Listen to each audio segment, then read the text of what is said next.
ship! Set course for that cholesterol-encrusted valve. It's good cholesterol, but it spreads like bad cholesterol. Look, they're jazzercising Fry's muscles. He'll be as strong and flexible as Gumby and Hercules combined. Sir, I believe you owe this lady an apology. I got your apologies right here. Ah, the stomach. Abandoned ship! No, don't give up now.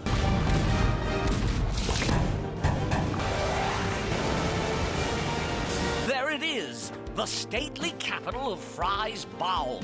If we can stimulate that nerve, the bowel will convulse, expelling the entire worm society. I've heard of that. Who said I haven't?